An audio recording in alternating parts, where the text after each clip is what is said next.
কোনো আলেম যদি মিথ্যা কথা বলে এবং সরাসরি নানান ধরনের দুর্নীতির সাথে জড়িত থাকে তবে ইমামের পিছনে নামাজ আদায় করা যাবে কি না?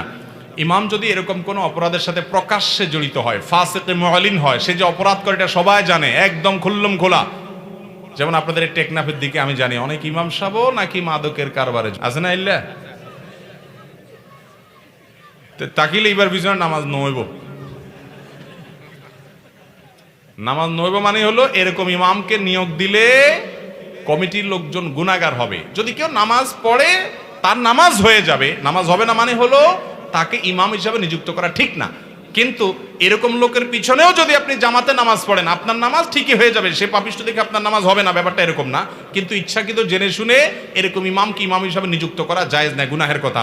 এই ইমামকে তওবা করলে তো ভিন্ন কথা, আর না হলে তাকে বদলায়া তার জায়গায় একজন মুত্তাকি পরেজগার ইমাম নিয়োগ দিতে হবে, এটা কমিটির কর্তব্য। এখন কমিটি নিজেও যদি এই দলের হয় তাহলে কি হবে? আল্লাহ তাআলা আমাদের বুঝার তৌফিক দান করুন। এই জন্য আমি বললাম আপনাদের টেকনাফের দুর্নাম আপনাদেরকে দূর করতে হবে, দূর করতে হবে তো ইনশাল্লাহ। এটা মাদক কারবারিদের জায়গা নয়, এটা মাজলুম রোহিঙ্গাদের জায়গা দেওয়ার জায়গা। এলাকার মানুষের গর্ব করার মতো অনেক বিষয় আছে, অতএব দু চারটা খারাপ মানুষের জন্য দুর্নাম হতে দেওয়া যাবে না। অনেকে থেকে নামাজের ভিতরে এদিক ওদিক তাকান, এমন করলে নামাজ হবে কিনা?